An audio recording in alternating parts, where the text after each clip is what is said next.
जम्मू काश्मीरच्या पहलगाम येथील झालेल्या दहशतवादी हल्ल्यानंतर भारत सरकार ॲक्शन मोडमध्ये आले आहे. बुधवारी झालेल्या CCSच्या बैठकीमध्ये सरकारकडून अनेक मोठे निर्णय घेण्यात आले. भारताने पाकिस्तान बरोबरच्या सिंधू जल कराराला स्थगिती दिली आहे. त्यावर सरकारने पाकिस्तानच्या राजदूतांना त्वरित देश सोडण्याचे निर्देशही दिले. त्यानंतर बॉर्डरवर सुद्धा भारतीय लष्कराने कारवाई करायला सुरुवात केली आहे. पहलगामवर झालेल्या हल्ल्यामध्ये सहभागी असलेल्या 2 दहशतवाद्यांची घरं उद्ध्वस्त करण्यात आली आहेत.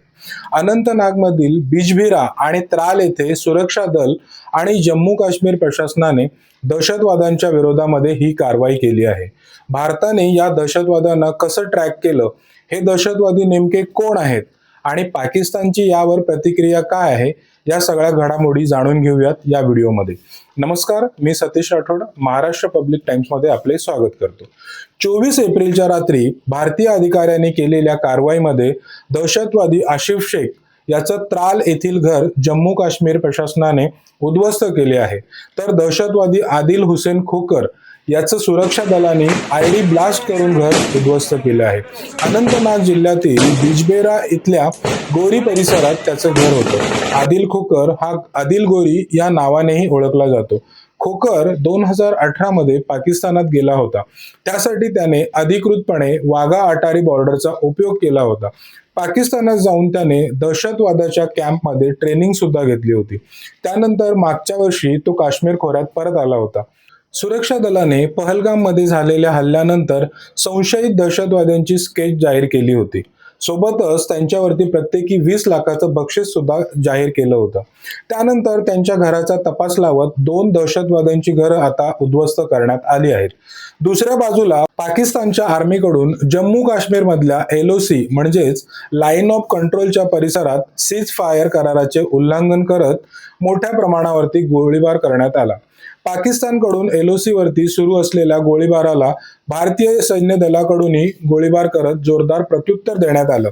इंडियन आर्मीचे चीफ जनरल उपेंद्र द्विवेदी हे आज श्रीनगर आणि उधमपूरला भेट देणार आहेत. याआधी LOC परिसरामध्ये भारत आणि पाकिस्तानच्या सैन्य दलामध्ये ही चकमक सुरू आहे. बॉर्डरवरती झालेल्या एकूण 3 चकमकीमध्ये भारताचा एक जवान शहीद झाला आहे, तर एका आतंकवाद्याचाही मृत्यू झालाय. जम्मू काश्मीरच्या बांदीपुरा जिल्ह्यातही सुरक्षा दल आणि दहशतवाद्यांमध्ये तुफान गोळीबार सुरू असल्याची माहिती आहे. बांदीपुराच्या भागांमध्ये लपून बसल्याची माहिती सुरक्षा दलाला मिळाली होती. त्यानंतर या भागात सुरक्षा दलाकडून सर्च ऑपरेशन सुरू झालं. बांदीपुरातील जंगलांमध्ये सुरक्षा दलांचे जवान पोहोचल्यावर ते दहशतवाद्यांनी भारतीय जवानांवरती गोळीबार सुरू केला. सुरक्षा दलाचे जवान आणि दहशतवाद्यांच्या चकमकीमध्ये एक दहशतवादी जखमी झाल्याची माहिती मिळत आहे. तर 2 सुरक्षा अधिकारी आणि 1 पोलीस अधिकारी जखमी झाले आहेत.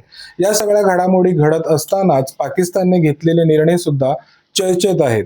या बैठकीमध्ये पाकिस्तानने भारतासाठी आपलं हवाई क्षेत्र बंद केल्याचा निर्णय घेतला. त्यामुळे आता भारतीय विमानांना पाकिस्तानच्या हद्दीतून उड्डाण करता येणार नाही. पाकिस्तानने भारताच्या सिंधू जल कराराला स्थगिती देण्याच्या निर्णयाचाही विरोध केला आहे. पाकिस्तानने म्हटलं आहे की हा एक आंतरराष्ट्रीय करार आहे, जो भारत एकटा रद्द करू शकत नाही. यासोबतच पाकिस्तानने भारताला धमकी दिली आहे, जर भारताने पाकिस्तानच्या वाट्याचे पाणी थांबवलं किंवा वळवलं तर ते युद्ध मानले जाईल. त्याला संपूर्ण शक्तीने उत्तर दिलं जाईल. वेळ पडल्यास चीनची मदत घेतली जाईल, असा इशारा पाकिस्तानने दिला आहे. पाकिस्तानने भारतावरती आंतरराष्ट्रीय नियमांचे आणि संयुक्त राष्ट्राच्या ठरावांचे उल्लंघन केल्याचा आरोप केला आहे. बुधवारी भारताने पाकिस्तानच्या राजदूतांना 48 तासात देश सोडण्याचे निर्णय दिले होते. याला उत्तर म्हणून पाकिस्तानने इस्लामाबादमधील भारतीय सेना, नौसेना आणि वायुसेनेच्या सल्लागारांना 30 एप्रिल पर्यंत देश सोडण्याचे आदेश दिले आहेत. याशिवाय पाकिस्तानची भारतीय उच्च आयोगाची संख्या ही 30 पर्यंत कमी करण्याचा निर्णय घेतला आहे. पाकिस्तानने दावा केला आहे की त्यांचे सैन्य पूर्णपणे सज्ज आहे. ते देशाच्या सार्वभौम बहुमताचं सुरक्षेचे रक्षण करण्यासाठी कोणतेही पाऊल उचलायला तयार आहेत. भारताच्या ऍक्शन नंतर पाकिस्तानने वाघा बॉर्डर तात्काळ बंद केली आहे. भारतातून पाकिस्तानातून नागरिकांच्या येण्या जाण्यावरती ही बंदी घालण्यात आली असून जे भारतीय व्हिसा घेऊन पाकिस्तानात गेले आहेत त्यांना 30 एप्रिल पर्यंत भारतामध्ये परतण्यास सांगितले आहे. पाकिस्तानला सार्क विजा योजनेअंतर्गत भारतीयांना दिले जाणारे सर्व विजा रद्द करण्याचा निर्णय घेतला आहे। यातून फक्त शीख यात्रेकरूंना सूट देण्यात आली आहे। इतर सगळ्यांना 48 तासाच्या आत पाकिस्तान सोडण्याचे आदेश देण्यात आले आहेत। यासोबतच भारताने पाकिस्तान सोबतचे सर्व प्रकारचे व्यापार तात्काळ थांबवले आहेत। भारताने पाकिस्तान सोबत तिसऱ्या देशामार्फत होणारा व्यापार हा देखील थांबवला आहे। पाकिस्तानच्या NCS बैठकीमध्ये आणखी एक मोठा निर्णय घेण्यात आला। भारताने सिंधू जल कराराला स्थगिती दिल्यानंतर त्याला उत्तर म्हणून पाकिस्तानने 1972 चा शिमला करार रद्द केला। 2 जुलै 1972 ला भारत आणि पाकिस्तानमध्ये शिमला करार झाला होता। या करारावर भारताच्या तत्कालीन पंतप्रधान इंदिरा गांधी आणि पाकिस्तानचे तत्कालीन राष्ट्रपती जुल्फिकार अली भुट्टो यांची स्वाक्षरी होती। हा करार 1971 च्या भारत-पाकिस्तान युद्धानंतर झाला होता। या युद्धामध्ये पाकिस्तानचा दारुण पराभव झाला होता। त्यानंतर भारताने पाकिस्तानचे 90,000 पेक्षा जास्त सैनिक कैद केले होते।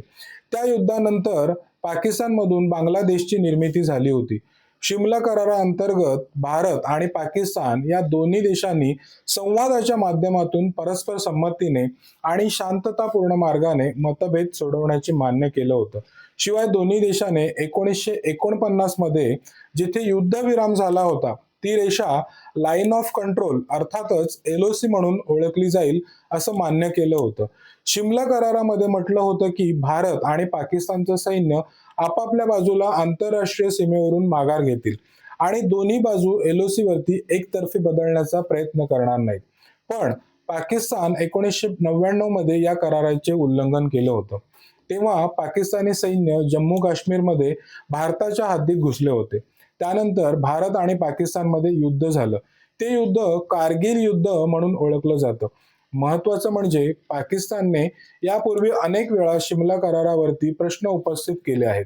यावेळी मात्र शिमला करारातून बाहेर पडण्याचा निर्णय घेतलाय। भारत आणि पाकिस्तान दरम्यान या तणावाच्या घटना समोर येत असतानाच गुरुवारी भारतातल्या पाकिस्तानी दूतावासातला एक व्हिडिओ व्हायरल झाला। त्या व्हिडिओमध्ये एक व्यक्ती पाकिस्तान दूतावासात केक घेऊन जात असल्याचं दिसतं। जेव्हा ही व्यक्ती केक घेऊन येते तेव्हा तेथे उपस्थित पत्रकार त्याला केक आणण्याचे कारण विचारतात। ही व्यक्ती कोणत्याच प्रश्नाचे उत्तर देत नाही, तो थेट आत चालत जातो।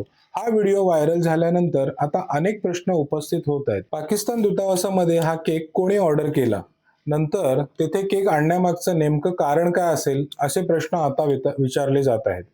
गुरुवारी पंतप्रधान नरेंद्र मोदींनी या झाल्या घटनेबाबत पहिल्यांदाच जाहीरपणे आपली भूमिका मांडली। बिहारच्या मधुबनी येथे एका कार्यक्रमामध्ये भाषण करताना मोदींनी दहशतवाद्यांना इशारा देताना अप्रत्यक्षपणे पाकिस्तानावरही निशाणा साधला। भारत प्रत्येक दहशतवादाला आणि त्यांच्या आकांना शोधून काढेल, कठोरातील कठोर शिक्षा देईल। ते जगाच्या पाठीवरती कुठेही लपले तरी त्यांना शोधून काढू। ज्यांनी हा हल्ला केला त्या दहशतवाद्यांना आणि कट रचणाऱ्यांना त्यांच्या कल्पनेपेक्षाही मोठी शिक्षा देणार। उनकी बची कुची जमीन को भी मिट्टी में मिलाने का समय आ गया है, अशा कठोर शब्दांमध्ये मोदींनी ठणकावले। त्यामुळे पंतप्रधान नरेंद्र मोदींनीही यातून अप्रत्यक्षपणे पाकिस्तानला इशारा दिल्याची चर्चा होते। यातच भारतीय नौदलाने जमिनीवरून हवेत मारा करणाऱ्या MR-SAM या मध्यम पल्ल्याच्या मिसाईलची यशस्वी चाचणी घेतली आहे। या मिसाईलची मारक क्षमता सुमारे 70 किलोमीटर असल्याचे सांगितले। नौदलाच्या INS सुरतने अरबी समुद्रामध्ये ही चाचणी घेतली। या मिसाईलने अरबी समुद्रात वेगाने उडणाऱ्या टार्गेटवरती अचूकपणे निशाणा साधला आणि ते नष्ट केलं। हे मिसाईल जमिनीवरून जमिनीवर मारा करणाऱ्या मिसाईल विरुद्ध आणि इतर हवाई टार्गेट अत्यंत प्रभावी आहे अशी माहिती जाते। यापूर्वी बातमी आली होती की भारतासोबतच्या तणावादरम्यान पाकिस्तान त्यांच्या एका मिसाईलची चाचणी घेणार आहे, पण त्याआधीच भारताने त्या मिसाईलची चाचणी घेत पाकिस्तानला इशारा दिल्याचं आता बोलले जात आहे। दुसऱ्या बाजूला काही माध्यमांमध्ये असलेल्या बातम्यांनुसार गोव्याजवळ कर्नाटकातील कारवार बेसवरती तैनात असणाऱ्या INS विक्रांतला ही भारतीय नौदलाने अरबी समुद्रामध्ये उतरवले आहे। याची सॅटेलाइट इमेज ही माध्यमांकडून देण्यात आली आहे। INS विक्रांतवर MiG-29 फायटर जेट्स आणि अटॅक करणारे फायटर जेट्स देण्यात आले आहेत। त्याला उत्तर म्हणून पाकिस्तानी नौदल पुढील 2 दिवस उत्तर अरबी समुद्रामध्ये सैनिकी सराव करणार असल्याचे सांगितले जाते।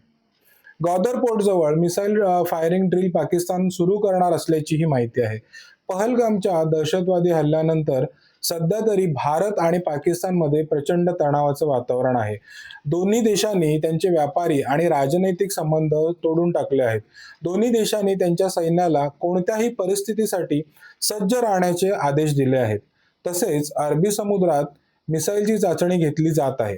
पण भारताने 2 दहशतवाद्यांची घरं उद्ध्वस्त करत भारत ऍक्शन मोडवर असल्याचं दाखवून दिलं आहे. आता या सगळ्याचा परिणाम काय होणार? भारत आणि पाकिस्तान मधील हा तणाव आणखी वाढणार का? तुम्हाला या सगळ्याबाबत काय वाटतं? तुमची मतं आणि प्रतिक्रिया आम्हाला कमेंट्स करून नक्की सांगा. आणि असेच माहितीपूर्ण व्हिडिओ बघण्यासाठी महाराष्ट्र पब्लिक टाइम्सला सबस्क्राईब करा. धन्यवाद.